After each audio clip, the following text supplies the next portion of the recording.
ലോകത്തിലെ ഏറ്റവും ക്രൂരരായ ഭരണാധികാരികളിൽ അഞ്ചാമതായി വരുന്നത് ബ്രിട്ടീഷ് പ്രധാനമന്ത്രിയായിരുന്ന വിൻസ്റ്റൺ ചർച്ചിലാണ്. പേര് കേൾക്കുമ്പോൾ എല്ലാവരും ഒന്ന് അതിശയിച്ചു പോയേക്കാം, ചർച്ചിൽ ഇത്രയ്ക്ക് ക്രൂരനാണോ എന്ന്. എന്നാൽ അദ്ദേഹത്തിൻ്റെ ജീവിതത്തിലെ മുഴുവൻ കാര്യങ്ങളും പറയുമ്പോൾ അതെന്താണെന്ന് നിങ്ങൾക്ക് മനസ്സിലാകുന്നതാണ്. ഇംഗ്ലണ്ടിലെ ഓക്സ്ഫോർഡ് ഷെയറിലെ ബ്ലെൻഹെയിം കൊട്ടാരത്തിൽ 1874 നവംബർ 30 ജനിച്ച വിൻസ്റ്റൺ ചർച്ചിൽ രണ്ടാം ലോക മഹായുദ്ധ സമയത്ത് യുണൈറ്റഡ് കിങ്ഡത്തെ നയിക്കുന്നതിൽ നിർണായക പങ്കുവഹിച്ച ബ്രിട്ടീഷ് രാഷ്ട്രതന്ത്രജ്ഞനും വാഗ്മിയും എഴുത്തുകാരനുമായിരുന്നു. 1940 മുതൽ 1945 വരെയും 1951 മുതൽ 1955 വരെയും അദ്ദേഹം 2 തവണ പ്രധാനമന്ത്രിയായി. ചർച്ചിൽ ഒരു പ്രഭു കുടുംബത്തിൽ നിന്നാണ് വന്നത്. അദ്ദേഹത്തിൻ്റെ പിതാവ് ലോർഡ് റാൻഡോൾഫ് ചർച്ചിൽ ഒരു പ്രമുഖ യാഥാസ്ഥിതിക രാഷ്ട്രീയക്കാരനായിരുന്നു. അമ്മ ജെന്നി ജെറോം ഒരു അമേരിക്കൻ സോഷ്യലിസ്റ്റ് ആയിരുന്നു. ഹാരോ സ്കൂളിലും സാൻഡ്ഹർസ്റ്റിലെ റോയൽ മിലിറ്ററി കോളേജിലുമാണ് അദ്ദേഹം വിദ്യാഭ്യാസം നേടിയത്. ചർച്ചിലിൻ്റെ ആദ്യകാല കരിയർ സൈനികനും യുദ്ധലേഖകനുമായി സേവനമനുഷ്ഠിച്ചു. അത് അദ്ദേഹത്തെ ക്യൂബ, ഇന്ത്യ, സുഡാൻ തുടങ്ങിയ സ്ഥലങ്ങളിലേക്ക് കൊണ്ടുപോയി. രണ്ടാം ലോക മഹായുദ്ധ സമയത്ത് അദ്ദേഹത്തിൻ്റെ നേതൃത്വത്തിൻ്റെ പേരിലാണ് ചർച്ചിൽ അറിയപ്പെടുന്നത്.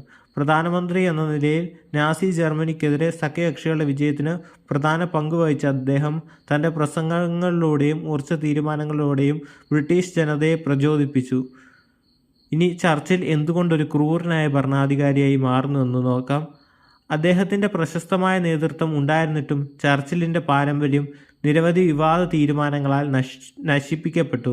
പ്രത്യേകിച്ച് 1943 ബംഗാൾ ക്ഷാമത്തിൽ അദ്ദേഹത്തിൻ്റെ പങ്ക്. ഈ കാലയളവിൽ ബ്രിട്ടീഷ് ഇന്ത്യയിൽ വിനാശകരമായ ഒരു ക്ഷാമം അനുഭവപ്പെട്ടു. ഇത് ഏകദേശം 2 മുതൽ 3 ദശലക്ഷം ആളുകൾ വരെ മരണമടഞ്ഞു. യുദ്ധകാല നയങ്ങളും ചർച്ചിലിൻ്റെ സർക്കാരിൻ്റെ തീരുമാനങ്ങളുമാണ് ക്ഷാമം രൂക്ഷമാക്കിയത്. ബ്രിട്ടീഷ് ഭരണകൂടം ഇന്ത്യൻ ജനതയുടെ ക്ഷേമത്തേക്കാൾ യുദ്ധശ്രമങ്ങൾക്ക് മുൻഗണന നൽകി. ബ്രിട്ടീഷ് സൈനികർക്കും മറ്റ് യുദ്ധമുന്നണികൾക്കും ഭക്ഷണ സാധനങ്ങൾ വഴിതിരിച്ചുവിട്ടു. കൂടാതെ ചർച്ചിൽ ഭക്ഷ്യ സ്റ്റോക്കുകൾ പുറത്തുവിടാൻ വിസമ്മതിച്ചതും ക്ഷാമത്തിൻ്റെ തീവ്രതയോടുള്ള അദ്ദേഹത്തിൻ്റെ നിരാകരണ മനോഭാവവും പ്രതിസന്ധിക്ക് കാരണമായി. മുയലുകളെപ്പോലെ പ്രജനനം നടത്തുന്നു എന്ന് പ്രസ്താവിച്ചുകൊണ്ട് അദ്ദേഹം പ്രാദേശിക ജനതയുടെ മേൽ ക്ഷാമം ആരോപിച്ചു. അദ്ദേഹത്തിൻ്റെ ഇന്ത്യ വിരുദ്ധതയുടെ തെളിവാണ് ഈ കണ്ട പ്രയോഗം.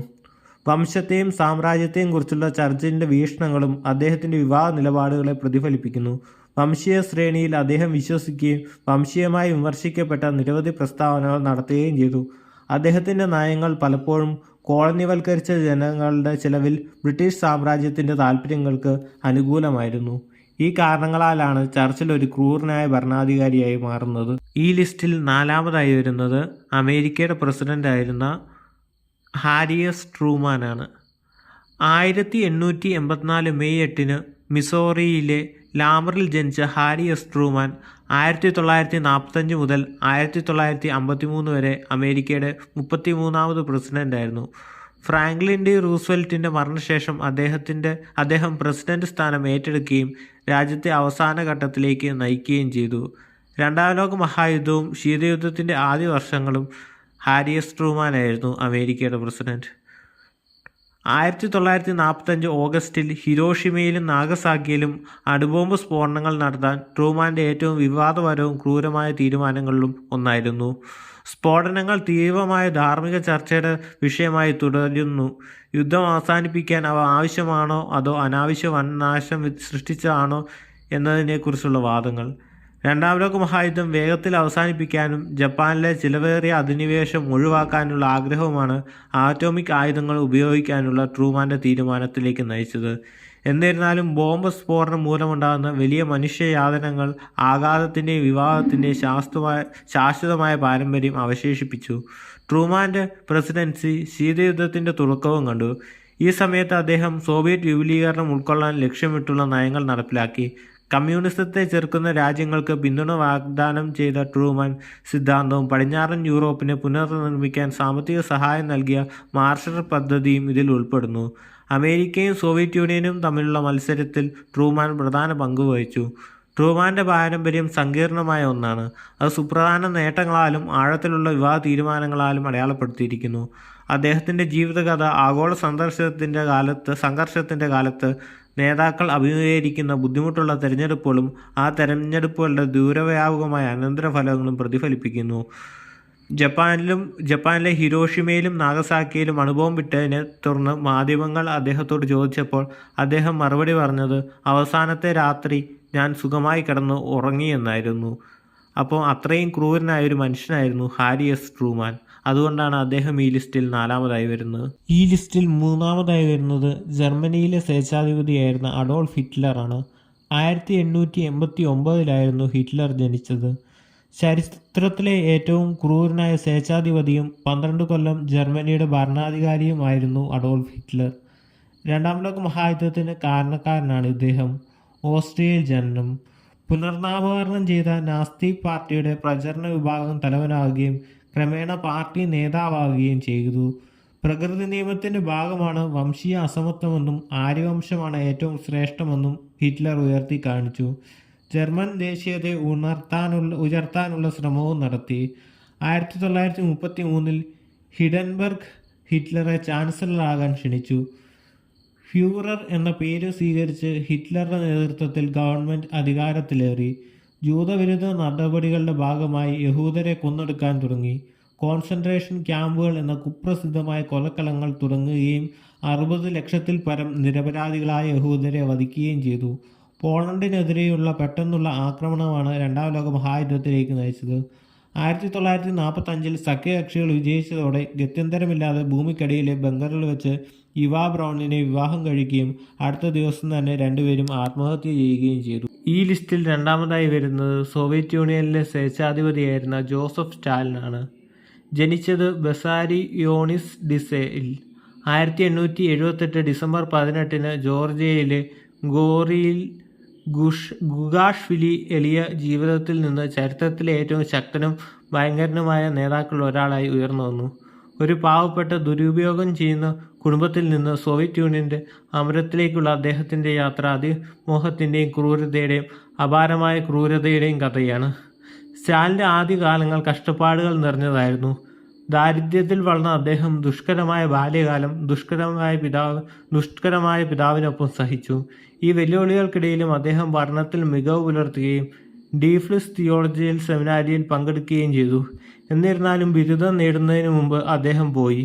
വിപ്ലവകരമായ ആശയങ്ങളിലേക്ക് ആകർഷിക്കപ്പെട്ട Stalin Russian Social Democratic Labour പാർട്ടിയുടെ ബോൾഷെവിക് വിഭാഗത്തിൽ ചേരുകയും പ്രധാന വ്യക്തിയായി മാറുകയും ചെയ്തു. 1917 റഷ്യൻ വിപ്ലവത്തിന് ശേഷം സ്റ്റാലിൻ കമ്മ്യൂണിസ്റ്റ് പാർട്ടിയുടെ നിരകളിലൂടെ ഉയർന്നു.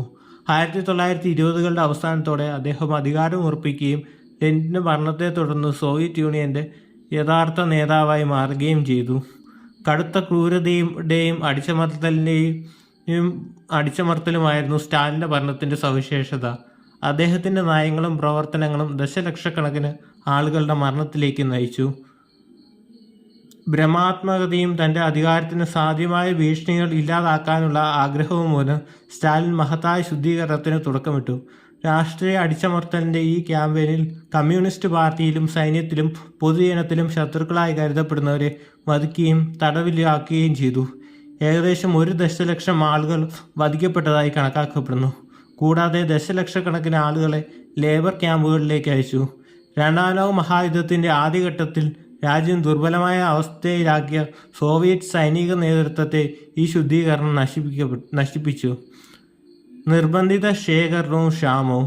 കൃഷിയെ ശേഖരിക്കുക എന്ന സ്റ്റാലിൻ്റെ നയം വ്യക്തിഗത ഭൂവുടമകളെ വലിയ സംസ്ഥാന നിയന്ത്രിത ഫാമുകളായി ഏകീകരിക്കാൻ ലക്ഷ്യമിട്ടുള്ളതാണ്. 1932 1933 ഇടയിൽ ദശലക്ഷക്കണക്കിന് ആളുകൾ പട്ടിണി മൂലം മരണമടഞ്ഞ ഉക്രൈനിലെ ഹോളോഡോമോർ എന്ന വ്യാപകമായ ക്ഷാമത്തിലേക്ക് ഈ നയം നയിച്ചു.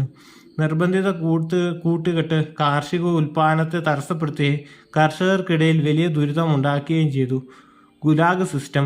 ദശലക്ഷക്കണക്കിന് ആളുകളെ കഠിനമായ സാഹചര്യങ്ങൾ തടവിലാക്കിയ ഗുലാഗുകളെ അല്ലെങ്കിൽ നിർബന്ധിത ലേബർ ക്യാമ്പുകളുടെ ശൃംഖല സ്റ്റാലിൻ വിപുലീകരിച്ചു. അമിത ജോലി, പോഷകാഹാരക്കുറവ്, ക്രൂരമായ പെരുമാറ്റം എന്നിവ കാരണം നിരവധി തടവുകാർ മരിച്ചു. രണ്ടാം ലോക മഹായുദ്ധ സമയത്ത് തന്ത്രപരമായ വിജയങ്ങളും കഠിനമായ മാനസിക ചെലവുകളും സ്റ്റാലിൻ്റെ നേതൃത്വം അടയാളപ്പെടുത്തി.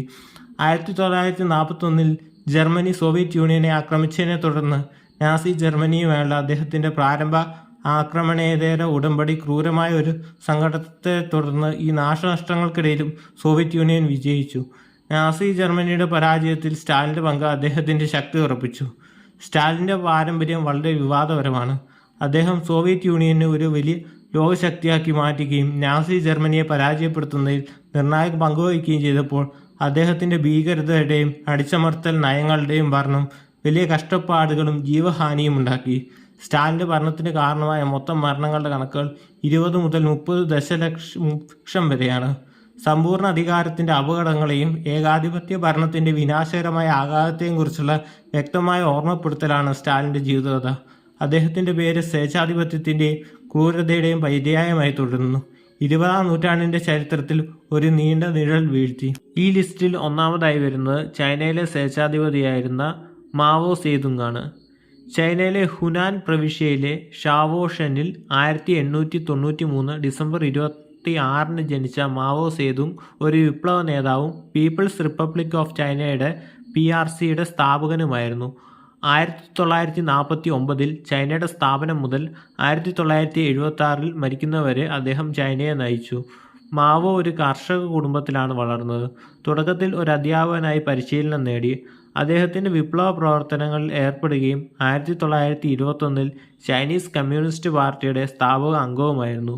ലോങ് മാർച്ചിൽ 1934-35 കാലഘട്ടത്തിൽ നടന്ന ലോങ് മാർച്ചിൽ മാവോയുടെ നേതൃത്വം CCPയുടെ തന്ത്രപരമായ പിൻവാങ്ങൽ പാർട്ടിക്കുള്ളിൽ അദ്ദേഹത്തിൻ്റെ സ്ഥാനം ഉറപ്പിച്ചു.